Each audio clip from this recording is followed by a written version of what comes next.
Hal inilah yang menjelaskan mengapa penuntut umum secara sengaja membuat kesalahan dalam surat dakwaan yang tidak mencantumkan pasal 55 ayat 1 ke 1 KUHP.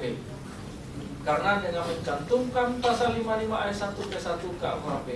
maka dakwaan kepada terdakwa Anas Urbaningrum seharusnya juga didakwakan kepada Susilo Bambang Yudhoyono,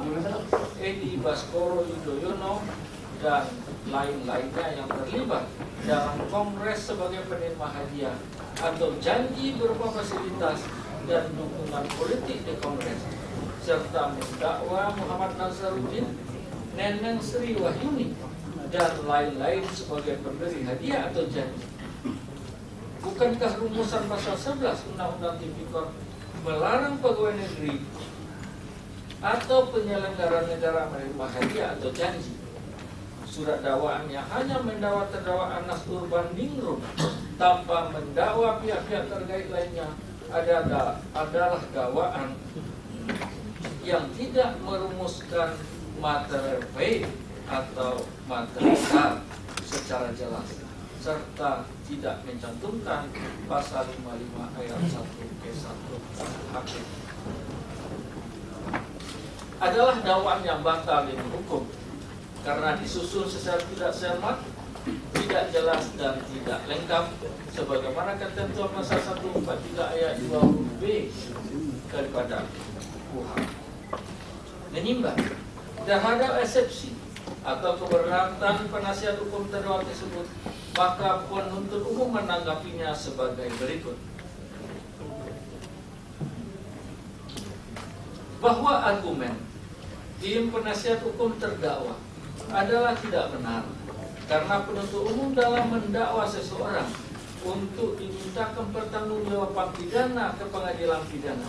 harus berdasarkan keyakinan dan akta bukti yang sah.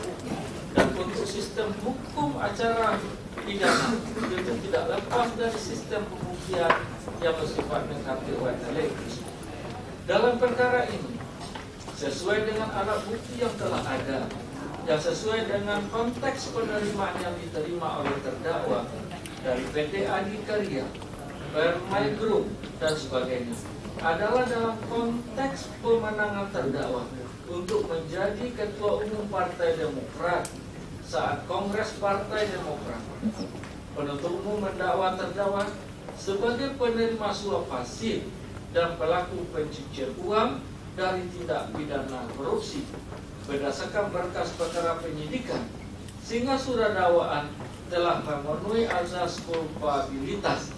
dan penuntut umum mempunyai kewenangan dalam menentukan siapa yang dianggap pelaku tindak pidana dalam merumuskan surat dakwaan berdasarkan hasil penyidikan. Sedangkan mengenai apakah ada pihak lain yang terlibat sebagai penerima suap, menurut penuntut umum telah memasuki materi pokok perkara yang nanti akan membuktikan di persidangan. Demikian pula siapa yang menjadi pemberi suap adalah suatu bentuk delik tersendiri. Tindak pidana suap adalah suatu delik berpasangan di mana ada pemberi suap dan penerima suap, sehingga tidak tepat jika harus didakwakan dalam suatu dakwaan di dalam suatu konteks turut serta atau bersama-sama. Menimbang bahwa memperhatikan eksepsi atau keberatan tim penasihat hukum terdakwa serta pendapat atau tanggapan penuntut umum yang pada pokoknya sebagaimana tersebut di atas, maka majelis hakim mempertimbangkannya sebagai berikut. Menimbang bahwa tim penasihat hukum terdakwa menyatakan bahwa dakwaan ke-1 primer dan dakwaan ke-1 subsidiar adalah tidak cermat, tidak jelas, dan tidak lengkap, sehingga harus dinyatakan batal demi hukum karena tidak mencantumkan pasal 55 ayat 1 ke 1 KUHP. Karena menurut tim penasihat hukum terdakwa, perbuatan yang didakwakan kepada terdakwa tersebut juga melibatkan orang lain sebagai penerima hadiah maupun sebagai pemberi hadiah. Menimbang bahwa memperhatikan dakwaan ke-1 primer dakwaan ke-1 dan dakwaan ke-1 subsidiar terhadap terdakwa tersebut, ternyata objek yang didakwakan penuntut umum terhadap terdakwa adalah berupa uang dan barang yang diduga diterima terdakwa berdasarkan hasil penyidikan, dan bukan yang diterima terdakwa bersama-sama dengan orang lain, sehingga dengan demikian tidak relevan untuk menentukan dengan ketentuan pasal 55 ayat 1 ke 1 KUHP. Sedangkan apabila ternyata di persidangan diperoleh fakta bahwa hadiah berupa uang dan barang sebagaimana ketentuan pasal 12 huruf A atau pasal 11 Undang-Undang Nomor 31 Tahun 1999 yang telah dirubah dengan Undang-Undang Nomor 20 Tahun 2001 tentang pemberantasan tindak pidana korupsi diterima terdakwa bersama dengan orang lain, maka terhadap orang yang belum dituntut dan diajukan ke pengadilan tersebut masih dapat dilakukan penuntutan tersendiri. Sedangkan terhadap pemberi hadiah ataupun pemberi suap secara yuridis haruslah dituntut secara tersendiri sebagai pelaku aktif, karena berbeda dengan pemberi suap sebagai pelaku pasif. Menimbang bahwa dengan demikian eksepsi atau keberatan penasihat hukum terdakwa sebagai poin sebagaimana poin 2 tersebut di atas adalah tidak berasa menghukum dan ditolak. Ketiga, dakwaan kedua tidak cermat dan tidak jelas karena penuntut umum tidak menguraikan tindak pidana korupsi yang menjadi sumber uang yang digunakan terdakwa dengan alasan sebagai berikut. Bahwa pada dakwaan kedua terdakwa didakwa oleh penuntut umum dengan dakwa melanggar ketentuan pasal 3 Undang-Undang Tindak Pidana Pencucian Uang junto pasal 65 ayat 1 KUHP, bahwa salah satu unsur yang harus dipenuhi dalam ketentuan pasal 3 Undang-Undang TPPU adalah unsur yang diketahuinya atau patut diduga merupakan hasil tindak pidana atau yang dikenal dengan predicate crime. Merujuk pada predicate crime, penuntut umum dalam surat dakwaannya hanya menyebutkan hasil tindak pidana korupsi tanpa menguraikan lebih lanjut tindak pidana korupsi yang mana yang dimaksud penuntut umum dalam surat dakwaannya, serta tidak menguraikan tindak pidana korupsi yang menjadi sumber uang yang digunakan terdakwa. Menimbang bahwa terhadap eksepsi atau keberatan tim penasihat hukum terdakwa tersebut,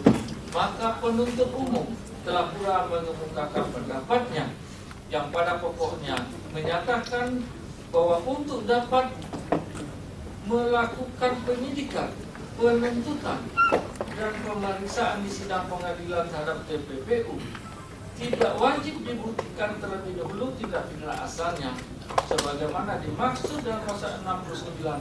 Undang-Undang Nomor 8 Tahun 2010 tentang penegakan dan pemberantasan TPPU dan penjelasan pasal 3 Undang-Undang Nomor 15 Tahun 2002 tentang TPPU junto Nomor 25 Tahun 2003. Sehingga dengan demikian cukup dibuktikan bahwa hasil dari kejahatan tersebut berasal dari dugaan tindak pidana asal yang dalam perkara aku adalah tindak pidana korupsi. Dan untuk itu, sebagaimana ketentuan pasal 35 Undang-Undang Nomor 15 Tahun 2002 sebagaimana telah diubah dengan Undang-Undang Nomor 25 Tahun 2003 dan pasal 77 Undang-Undang Nomor 8 Tahun 2010, terdakwa wajib untuk membuktikan bahwa harta kekayaannya bukan merupakan dari tindak pidana. Menimbang bahwa memperhatikan eksepsi atau keberatan tim penasihat hukum terdakwa serta pendapat atau tanggapan penuntut umum sebagaimana tersebut di atas, maka majelis hakim mempertimbangkannya sebagai berikut. Menimbang bahwa memperhatikan surat dakwaan kedua penuntut umum terhadap terdakwa Anas Urbaningrum, ternyata terdakwa didakwa melanggar ketentuan pasal 3 Undang-Undang Nomor 8 Tahun 2010 tentang pencegahan dan pemberantasan tindak pidana pencucian uang, yaitu pasal 65 ayat 1 KUHP, yang dalam uraian dakwaannya antara lain disebutkan bahwa terdakwa mengetahui atau patut menduga uang yang dipergunakan terdakwa untuk melakukan pembelanjaan atau pembayaran atas pembelian tanah dan rumah adalah hasil tindak pidana korupsi dengan tujuan menyembunyikan atau menyamarkan asal usul harta kekayaan, yaitu dengan cara melakukan pembayaran atas pembelian tanah dan rumah milik terdakwa melalui orang lain, serta diatasnamakan dan dialihkan kepemilikannya kepada pihak lain. Menimbang bahwa syarat utama dari suatu tindak pidana pencucian uang adalah bahwa uang atau harta kekayaan tersebut harus berasal dari tindak pidana sebagaimana ditentukan dalam pasal 2 ayat 1 Undang-Undang Nomor 8 Tahun 2010 yang antara lain adalah berasal dari tindak pidana korupsi. Menimbang bahwa tindak pidana korupsi yang dijadikan sebagai predikat crime dalam dakwaan kedua penuntut umum terhadap terdakwa telah diuraikan secara jelas dan lengkap oleh penuntut umum pada dakwaan ke-1 primer dan ke-1 subsidiar, yang merupakan satu kesatuan surat dakwaan dengan dakwaan kedua ini. Sedangkan tentang dapat atau tidak dapatnya penuntut umum membuktikan dakwaannya tersebut, termasuk tentang sisa dana yang dipersiapkan untuk pemenangan terdakwa sebagai Ketua Umum Partai Demokrat dalam Kongres di Bandung tahun 2010 kurang lebih sebesar 1.300.000 US dollar dan 700 juta rupiah yang disimpan di Permain Group dan oleh Julianis dimasukkan ke brankas operasional serta dijadikan satu dengan dana yang diperoleh dari PV proyek yang dibiayai APBN, sehingga hasil tindak pidana korupsi sebagai hasil tindak pidana korupsi adalah materi pokok perkara yang tunduk kepada hukum pembuktian di persidangan. Menimbang bahwa dengan demikian eksepsi atau keberatan tim penasihat hukum terhadap pada poin 3 tersebut di atas juga tidak berasal menurut hukum dan ditolak. Keempat, eksepsi tentang surat dakwaan ketiga bahwa surat dakwaan penuntut umum keliru karena KPK tidak berwenang menggunakan Undang-Undang Nomor 15 Tahun 2002 tentang tindak pidana pencucian uang, sebagaimana telah diubah dengan Undang-Undang Nomor 25 Tahun 2003 tentang perubahan atas Undang-Undang Nomor 15 Tahun 2002 tentang tindak pidana pencucian uang dengan alasan-alasan sebagai berikut. Bahwa apabila dilihat dari sudut wewenang KPK menyidik perkara TPPU, maka penjelasan pasal 74 Undang-Undang TPPU menjadi landasan. Sedangkan berdasarkan Undang-Undang Nomor 15 Tahun 2002 tentang TPPU, sebagaimana telah diubah dengan Undang-Undang Nomor 25 Tahun 2003 tentang perubahan Undang-Undang RI Nomor 15 Tahun 2002 tentang TPPU, yang berwenang menyidik tindak pidana pencucian uang adalah kepolisian dan kejaksaan, sehingga dengan demikian surat dakwaan penuntut umum adalah batal demi hukum. Menimbang bahwa terhadap eksepsi atau keberatan tim penasihat hukum terdakwa tersebut, maka penuntut umum telah mengemukakan pendapat atau tanggapannya yang pada pokoknya adalah sebagai berikut. Bahwa kewenangan KPK dalam penyidikan tindak pidana pencucian uang yang predikat crime-nya tindak pidana korupsi mendasarkan kepada ketentuan Undang-Undang Nomor 8 Tahun 2010 tentang pencegahan dan pemberantasan tindak pidana pencucian uang yang secara tegas diatur dalam pasal 74 yang menyatakan penyidik tindak pidana pencucian uang dilakukan oleh penyidik tindak pidana asal sesuai dengan ketentuan hukum acara dan ketentuan perundang-undangan, kecuali ditentukan lain menurut undang-undang ini. Dan hal tersebut dikeluarkan lagi oleh penjelasan dari pasal 74 Undang-Undang Nomor 8 Tahun 2010 tersebut. bahwa dengan mendasarkan pada ketentuan pasal 74 Undang-Undang Nomor 8 Tahun 2010 berikut penjelasannya, maka penuntut umum berpendapat KPK memiliki kewenangan untuk menangani perkara TPPU dengan tindak pidana asalnya adalah korupsi.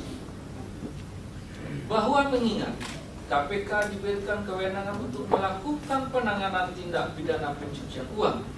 dengan tindak pidana asal adalah korupsi dengan mendasarkan beberapa pasal 74 Undang-Undang Nomor 8 Tahun 2010. Sementara kehadiran tindak pidana pencucian uang sudah diatur sejak lahirnya Undang-Undang Nomor 15 Tahun 2012 sebagaimana diubah dengan Undang-Undang Nomor 25 Tahun 2003. Maka dalam hal KPK melakukan penyidikan tindak pidana korupsi dan pada saat bersamaan dalam melakukan penyidikan tindak pidana korupsi tersebut ditemukan tindak pidana pencucian uang, walaupun tempus deliktinya terjadi sebelum berlakunya Undang-Undang Nomor 8 Tahun 2010, artinya di sepanjang pencucian uang sudah dikriminalisasi sebagai suatu tindak pidana, yaitu mulai saat berlakunya Undang-Undang Nomor 15 Tahun 2002, maka KPK dengan berdasarkan ketentuan pasal 75 Undang-Undang Nomor 8 Tahun 2010, yaitu untuk melakukan penggabungan TPPU dengan Tipikor, adalah berwenang melakukan penyidikan tindak pidana pencucian uang dengan predikat krim tindak pidana korupsi. Apalagi dalam konteks hukum pidana, azas legalitas yang dikenal di Indonesia adalah azas legalitas material dengan mendasarkan pada ketentuan pasal 1 ayat 1 KUHP yang dikenal luas dengan azas nullum delictum nulla puna sine qui prelege punali, yang pada pokoknya berarti bahwa seseorang tidak bisa dijatuhi pidana kecuali perbuatannya sudah diatur dalam undang-undang. Sedangkan terkait dengan azas legalitas formal dalam konteks hukum pidana di Indonesia tidak dikenal. Dengan demikian, sepanjang terhadap KPK sudah diberikan kewenangan untuk melakukan penanganan TPPU, maka dalam hal melakukan penyidikan ditentukan tindak pidana pencucian uang dengan predikatnya korupsi yang tempus deliktinya terjadi sebelum kewenangan itu diberikan berdasarkan Undang-Undang Nomor 8 Tahun 2010, maka KPK dapat melakukan penyidikan TPPU tersebut sepanjang perbuatan TPPU tersebut sudah diatur dalam hukum positif sebagai tindak pidana dengan batasan setelah lahirnya Undang-Undang TPPU yang pertama kali, yaitu Undang-Undang Nomor 15 Tahun 2002. Menimbang bahwa memperhatikan esensi atau keberatan dari tim penasihat hukum terdakwa dan pendapat atau tanggapan penuntut umum sebagaimana tersebut di atas, maka majelis hakim mempertimbangkannya sebagai berikut. Menimbang bahwa memperhatikan dakwaan ketiga penuntut umum terhadap terdakwa ternyata terdakwa didakwa melanggar ketentuan pasal 3 ayat 1 huruf C Undang-Undang RI Nomor 15 Tahun 2002 tentang TPPU sebagaimana telah diubah dengan Undang-Undang Nomor 25 Tahun 2003 tentang perubahan atas Undang-Undang Nomor 15 Tahun 2002 tentang TPPU. Menimbang bahwa memperhatikan Undang-Undang Nomor 15 Tahun 2002 sebagaimana telah dirubah dengan Undang-Undang Nomor 25 Tahun 2003 ternyata memang tidak menyebutkan secara tegas bahwa penyidik KPK berwenang untuk menyidik TPPU, dan kewenangan tersebut muncul melalui ketentuan pasal 74 Undang-Undang Nomor 8 Tahun 2010 sebagai pengganti daripada Undang-Undang Nomor 15 Tahun 2002 yang telah dirubah dengan Undang-Undang Nomor 25 Tahun 2003 tersebut. Menimbang bahwa oleh karena itu timbul persoalan hukum, apakah penyidik KPK menjadi berwenang untuk menyidik tindak pidana pencucian uang yang tempus deliktinya terjadi antara lahirnya Undang-Undang Nomor 15 Tahun 2002 tentang TPPU sampai lahirnya Undang-Undang Nomor 8 Tahun 2010 tentang pencegahan dan pemberantasan tindak pidana pencucian uang. Berdasarkan ketentuan pasal 74 Undang-Undang Nomor 8 Tahun 2010 tersebut, yang tindak pidana asalnya adalah tindak pidana korupsi. Menimbang bahwa berdasarkan teori penemuan hukum dengan metode hermeneutika, yaitu metode menginterpretasikan hukum yang tidak semata-mata melihat pada teksnya saja, tetapi juga melihat kepada konteks hukum itu sendiri dilahirkan, serta bagaimana kontekstualisasinya atau penerapan hukumnya di masa sekarang dan masa yang akan datang, serta dengan melihat segi sosial kemasyarakatan bahwa tindak pidana korupsi sebagai predikat keren dari TPPU merupakan kejahatan yang luar biasa yang merugikan keuangan dan perekonomian negara. Korupsi pada saat ini telah merasuki setiap lapisan masyarakat sehingga telah menjadikan darurat korupsi di Indonesia.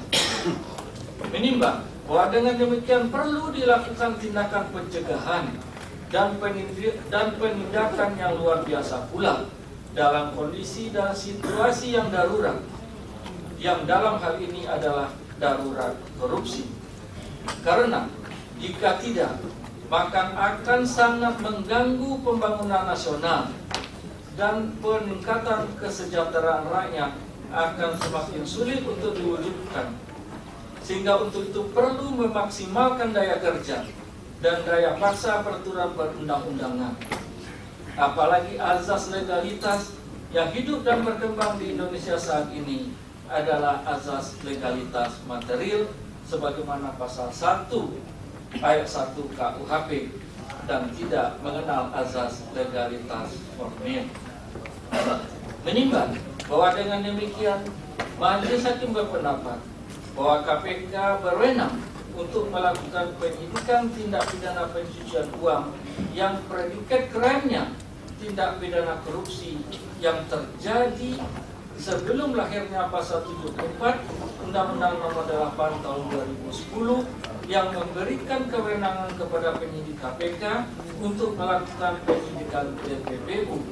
dengan batasan sejak adanya Undang-Undang TPPU untuk pertama kali di Indonesia, yaitu sejak lahirnya Undang-Undang Nomor 15 Tahun 2002. Menimbang bahwa dengan demikian eksepsi tim penasihat hukum terdakwa pada poin 4 tersebut di atas haruslah pula dinyatakan tidak berasa menurut hukum dan tolak. Menimbang bahwa dengan demikian eksepsi tim penasihat hukum terdakwa tersebut harus dinyatakan ditolak untuk seluruhnya. Menimbang bahwa oleh karena itu surat dakwaan penuntut umum terhadap terdakwa Anas Urbaningrum, yaitu surat dakwaan nomor DAK 17/24/5/2014 tanggal 22 Mei 2014 haruslah dinyatakan sah menurut hukum. Menimbang bahwa oleh karena surat dakwaan penuntut umum terhadap terdakwa sah menurut hukum, maka ditetapkan untuk melanjutkan pemeriksaan perkara ini. Menimbang bahwa oleh karena putusan sela ini bukan merupakan putusan akhir, maka dia perkara haruslah ditangguhkan sampai dengan putusan akhir. Menimbang bahwa walaupun Majelis Hakim berpendapat sebagaimana pertimbangan tersebut di atas, tetapi dalam musyawarah dalam memutuskan perkara ini terdapat perbedaan pendapat atau dissenting opinion dari dua hakim anggota majelis, yaitu Hakim ad hoc Slamet Subagio dan Hakim ad hoc Joko Subagio, yang pendapatnya adalah sebagai berikut. Kami persilakan kepada Bapak Slamet. Dissenting opinion anggota majelis hakim 3 dalam perkara Anas terdakwa Anas Urbaningrum. Menimbang terhadap putusan sela hakim ketua, hakim anggota 1 dan hakim anggota 2 dalam perkara atas nama Anas Urbaningrum tersebut, hakim anggota 3 selalu sebagai SHMH berpendapat lain atau dissenting opinion atas putusan tersebut. Menimbang terhadap eksepsi terdakwa maupun tim penasihat hukumnya, hakim ketua hakim anggota 1 maupun hakim anggota 2 dalam putusan selanjutnya menyatakan tidak dapat menerima atau menolak eksepsi terdakwa maupun tim penasihat hukum yang menolak eksepsi terdakwa maupun tim penasihat hukum menimbang bahwa terhadap putusan salah hakim ketua, hakim anggota 1 maupun hakim anggota 2 yang menolak keberatan eksepsi dari terdakwa maupun tim penasihat hukum, khususnya terhadap hal yang menyangkut surat dakwaan penuntut umum tentang tindak pidana korupsi sebagaimana tercantum dalam dakwaan ke-1 primer maupun subsidiar, hakim anggota 3 dapat menyetujui dan sependapat. Namun, terhadap putusan salah yang berhubungan dengan tindak pidana pencucian uang, hakim anggota 3 berbeda pendapat atas pertimbangan yuridis maupun amalnya. Adapun yang menjadi dasar adanya perbedaan pendapat dari hakim anggota 3 terhadap putusan salah tersebut adalah pertimbangan yuridis yang menyangkut hukum formil dari Undang-Undang Nomor 8 Tahun 2010 tentang tindak pidana pencucian uang, yaitu mengenai ada tidaknya kewenangan penuntutan yang dimiliki Komisi Pemberantasan Korupsi dalam mengajukan terdakwa alas upah dalam dakwaan tindak pidana pencucian uang sebagaimana dituangkan dalam surat dakwaan JPU nomor DAK 17/24/5/2014 tanggal 22 Mei 2014 pada dakwaan kedua dan ketiga. Karena menurut khidmat kami selaku hakim anggota 3 bahwa Komisi Pemberantasan Korupsi CQ JPU KPK tidak memiliki kewenangan untuk hal itu. Adapun dasar pertimbangan yuridisnya yang berkenaan dengan hal tersebut adalah sebagai berikut. 1. Terhadap dakwaan kedua yang menerapkan pasal 3 Undang-Undang Nomor 8 2010, hakim anggota juga berpendapat bahwa dalam Undang-Undang Nomor 8 Tahun 2010 tentang tindak pidana pencucian uang secara eksplisit tidak mencantumkan ketentuan yang memberikan kewenangan penuntutan kepada Komisi Pemberantasan Korupsi kecuali kewenangan penyidikan sebagaimana yang tercantum dalam penjelasan dari pasal 74 TPPU tersebut. Sehingga dengan tidak dicantumkan kewenangan penuntutan tersebut, maka penuntutan yang dilakukan oleh KPK, SEKI, JPU, KPK menurut khidmat kami tidak memiliki landasan yuridis formil. Karena tidak adanya kewenangan penuntutan inilah yang menjadi alasan utama kami dan juga menjadi perhatian khusus kami sehingga kami menyatakan beda pendapat dengan putusan salah di atas. Khususnya terhadap pendapat JPU yang menyatakan bahwa landasan KPK untuk menuntut tindak pidana korupsi dan tindak pidana pencucian uang bukan hanya landasan yuridis semata, melainkan juga landasan filosofi, antara lain untuk tercapainya asas peradilan pidana yang cepat, ringan, dan biaya murah. Terhadap pendapat JPU tersebut, kami yang menyatakan tidak sependapat. Karena menurut khidmat kami, kewenangan penuntutan adalah masuk dalam ranah hukum formil. Sehingga berlaku ada gium yang mengatakan, dalam hukum formil apa yang tertulis, la scripta, itulah undang-undang. Padahal itu tidak dapat dimaknai lain selain yang tertulis. Sehingga apabila kewenangan itu tidak tertulis dalam undang-undang, maka tidak dapat diartikan lain selain tidak memiliki kewenangan. Selain itu, menurut khidmat kami, antara landasan yuridis dan landasan filosofi adalah dua hal yang sangat berbeda pengertiannya. Landasan yuridis adalah landasan hukum yang menjadi dasar untuk melakukan tindakan hukum. Sedang landasan filosofi adalah landasan ide yang akan dicapai. Sehingga tanpa landasan yuridis tidak mungkin tercapai landasan filosofi. Atau dengan kata lain, apabila kita menginginkan agar landasan filosofi tersebut tercapai, maka pelaksanaan peradilan harus mengikuti aturan main yang berlaku, rule of game, yaitu pasal 3 Undang-Undang Nomor 8 Tahun 1991 tentang Kitab Undang-Undang Hukum Acara Pidana yang mengatakan peradilan dilakukan menurut cara yang diatur dalam undang-undang ini. 2. Bahwa terhadap dakwaan ketiga, JPU KPK menerapkan pasal 3 ayat 1 huruf C Undang-Undang RI Nomor 15 Tahun 2002 tentang tindak pidana sebagaimana telah dirubah dengan Undang-Undang Nomor 25 Tahun 2003. Dalam hal ini, hakim anggota berpendapat bahwa karena kedua ketentuan dasar termasuk dalam bab 12 ketentuan peralihan Undang-Undang Nomor 8 Tahun 2010 ada pasal 95, maka secara mutatis mutandis apa yang telah kami uraikan pada penjelasan di atas, yaitu tentang tidak berwenangnya Komisi Pemberantasan Korupsi CQ JPU KPK melakukan perbuatan terhadap tindak pidana pencucian uang dengan sendirinya berlaku juga terhadap dakwaan ketiga ini, sehingga kami juga tidak dapat menerimanya. Kesimpulan, menimbang berdasarkan pertimbangan yuridis yang kami sampaikan di atas, kami hakim anggota 3 berkesimpulan. 1. Hakim anggota 3 setuju dan sependapat atas putusan salah hakim ketua, hakim anggota 1 dan hakim terduga yang menolak keberatan eksepsi terdakwa maupun tim penasihat hukumnya atas dakwaan JPU KPK dalam dakwaan ke-1 primer dan subsidiar, yaitu dakwaan yang berhubungan dengan tindak pidana korupsi. 2. Hakim anggota 3 berbeda pendapat dengan putusan salah hakim ketua, hakim anggota 1 dan hakim anggota 2 terhadap dakwaan kedua dan ketiga. 3. Hakim anggota 3 tidak dapat menerima dakwaan JPU KPK terhadap dakwaan kedua dan ketiga. Demikian disambungnya. Baik, terima kasih. Selanjutnya kami persilakan kepada hakim anggota Bapak Joko Suwati untuk melakukan Menimbang bahwa dalam putusan ini hakim anggota 4 Joko Suwati SAMP mengajukan pendapat berbeda dissenting opinion khusus mengenai kewenangan penuntut umum dari Komisi Pemberantasan Korupsi untuk melakukan penuntutan ke perkara setiap dan yang selama hukuman dakwaan kedua dan ketiga dakwaan. Menimbang pada dalam penetapan pidana eksepsinya terdapat keberatan kewenangan Komisi Pemberantasan Korupsi dalam melakukan penuntutan perkara dan yang kepada dakwaan kedua yang diancam Undang-Undang Nomor 8 Tahun 2010 tentang pencegahan dan pemberantasan tindak pidana pencucian uang dan keberatan atas kewenangan Komisi Pemberantasan Korupsi dalam melakukan penyidikan dan penuntutan perkara tindak pidana pencucian uang sebagaimana dakwaan ketiga yang diancam dengan Undang-Undang Nomor 15 Tahun 2002 tentang tindak pidana pencucian uang sementara diubah dengan Undang-Undang Nomor 25 Tahun 2001 tentang pencegahan atas Undang-Undang Nomor 15 Tahun 2002 tentang tindak pidana pencucian uang. Menimbang bahwa dalam ketentuan pasal 156 yang 1 Undang-Undang Tindak Pidana telah diatur mengenai materi pokok keberatan eksepsi yaitu pengadilan tidak berwenang mengatur perkaranya, dakwaan tidak dapat diterima, dakwaan yang dibatalkan, yang bermakna meminta 4 tidak akan mempertimbangkan keberatan penasihat hukum terhadap dakwaan kedua tersebut di atas, yaitu mengenai kewenangan penuntutan atas tindak pidana pencucian uang dari penuntut umum pemberantasan korupsi